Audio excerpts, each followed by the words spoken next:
Bonjour, aujourd'hui on va donc parler du voyage au bout de la nuit, ainsi qu'un petit peu la vie de Louis Ferdinand Céline, l'auteur donc de ce roman. Donc Louis Ferdinand Céline, qui est aussi dit sous Louis Ferdinand Auguste d'Estouches, il est né à Courbevoie le 27 mai 1894. C'est un fils de petit commerçant qui a été envoyé en 1905, donc à l'âge de 11 ans en Allemagne, et ensuite en Angleterre, afin qu'il apprenne les langues. En 1912, il devance l'appel et il s'engage en tant que cuirassier. En 1914, il a été volontaire d'une mission périlleuse. Il a donc été blessé au bras et reçoit une médaille militaire. Il a été réformé en 1915. Il décide donc de se faire embaucher comme agent d'une compagnie forestière en Afrique et il gagne le Cameroun. Moins d'un an plus tard, il a regagné l'Europe. Il entame ainsi des études de médecine et fait une thèse sur la vie et l'œuvre de Simon Wales. Ensuite, il part pour les États-Unis au service de la Société des Nations. À ce moment-là, il rencontre la danseuse Elizabeth Craig. 2 ans plus tard, il s'installe à Clichy et il ouvre un cabinet privé. Et en 1931, il travaille dans un dispensaire. Donc c'est à cette époque, en 1931, qu'il rédige justement ce livre dont on va parler un petit peu après, qui est Voyage au bout de la nuit. C'est un ouvrage qui est soit encensé, soit détesté, mais il laisse pas du tout indifférent. Déjà, il est écrit à la première personne, il est parsemé de points de suspension et a des constructions grammaticales très populaires. Il y a cette illusion du langage parlé. Donc pour Céline, le roman, c'est pas forcément tant une suite d'événements, mais c'est plus une suite de phases. Et en fait, la pensée de Bardamu, donc de Ferdinand Bardamu, dont c'est un petit peu la trame dans ce roman, ça se déroule sous nos yeux de manière continue. Il n'y a pas de retour en arrière, ni de bond en avant. Donc on a vraiment toute l'émotion de la parole en gestation. Voilà. Donc le résumé, donc on est en 1914. Donc l'histoire, c'est celle de Ferdinand Bardamu, qui a 20 ans, qui s'engage dans l'armée un petit peu par hasard, et en voyant sur le front qu'on risque justement de périr, en particulier les Allemands tiraillés sur une route de campagne, il réalise qu'il ne souhaite pas mourir, et il fuit donc pour rester vivant. Un petit peu après, il est envoyé en reconnaissance, où il rencontre Léon Robinson, un déserteur, qui souhaitait se constituer prisonnier. Bon, il n'y arrive pas forcément, Bardanu est blessé, il est envoyé ensuite à Paris où il rencontre Lola, une américaine qui est peu avare de sa personne. Une fin d'après-midi, Bardanu est frappé de terreur en voyant des soldats ennemis embusqués partout. Il les voit, hein, ils sont pas là, et du coup il est embarqué vers l'hôpital psychiatrique le plus proche. C'est à ce moment-là qu'il se lie avec une violoniste musine qui, malheureusement, lui préfère à Ferdinand les Argentins. Finalement, il est réformé, il s'embarque pour l'Afrique à bord de l'amiral Bracton.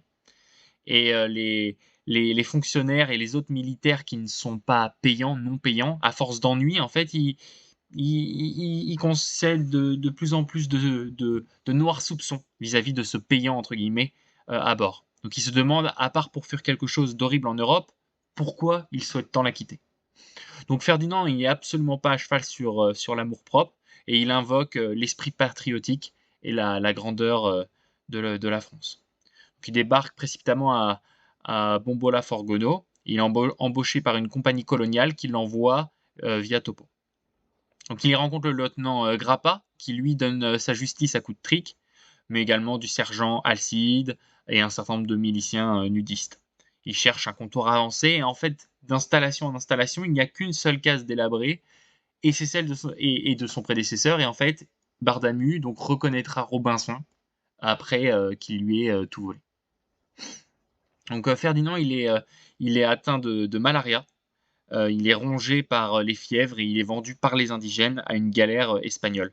Donc il est embauché au port pour sa capacité incroyable à dénombrer les puces et il y retrouve Lola. Euh, en lui soutirant de l'argent, ensuite il s'embarque pour Détroit et les usines Ford. Et c'est à ce moment-là qu'il se lie avec Molly, qui est une prostituée très proche de la sainteté. Donc un soir, Ferdinand il croise Robinson, qui est à présent nettoyeur de nuit. Donc là, il repart en Europe après avoir achevé ses études de médecine. Et comme il était gêné de demander des honoraires, il était trop compatissant, en fait, il vivote. Donc entre Bébert, le neveu de la concierge, voilà, Ferdinand, il se traîne au milieu de tous ces malades qu'il décrit sans complaisance. On lui propose même, par exemple, de faire enfermer une vieille mère qui empêche justement de faire un certain nombre d'économies, mais il refuse. Robinson, lui, par contre, accepte d'assassiner cette vieille-là, mais en fait, il prend la chevrotine en pleine figure et devient ainsi aveugle. Donc l'abbé Protiste, qui, sous couvert financier, trouve le moyen d'envoyer Robinson et la vieille à Toulouse. Ferdinand attrape un rhume, il abandonne Rancy, il rejoint Robinson à Toulouse, qui lui va se marier avec Madelon, mais au moment de prendre le train, il apprend que la mère en rouille s'est tuée dans un escalier, refuite en avant encore une fois, et il rencontre Paraphine, qui lui a perdu son emploi de chercheur et qui travaille dans un hôpital psychiatrique. Donc il va vivre à l'asile, la vie à l'asile s'écoule paisiblement. Ce directeur-là veut apprendre l'anglais, donc Ferdinand lui apprend, c'est un excellent élève, et en fait 3 mois après, ce docteur Baryton se décide à tout plaquer pour courir l'aventure au nord. Donc Ferdinand, il est nommé directeur de cet asile par intérim, en attendant justement que Robinson revienne, puisque Robinson ne veut plus se marier, il ne veut plus, voilà, il va avoir, il va dire à sa future femme, qui ne sera pas sa future femme, la lassitude des hommes, ses sentiments, que voilà, la vie le déroute. Et en fin de compte, Madelon,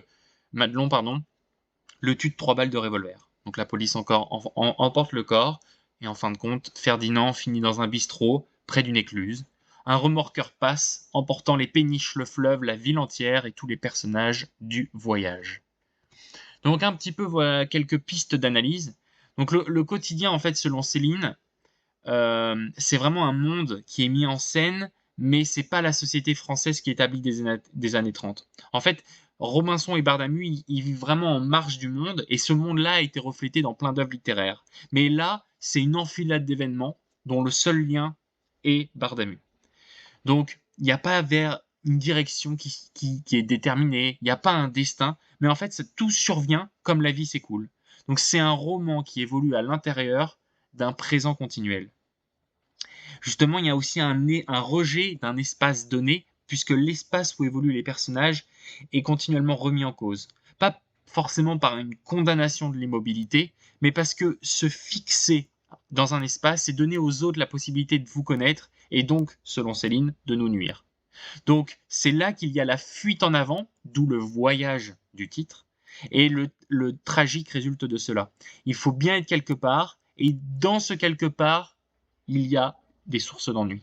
Donc le monde qui est décrit dans ce roman respire la mesquinerie et la tristesse. Et Céline s'est toujours targuée, quelles que soient toutes ses œuvres, voilà, de faire passer des messages dans ses œuvres, et là, c'est vraiment la fuite en avant qui en est le but.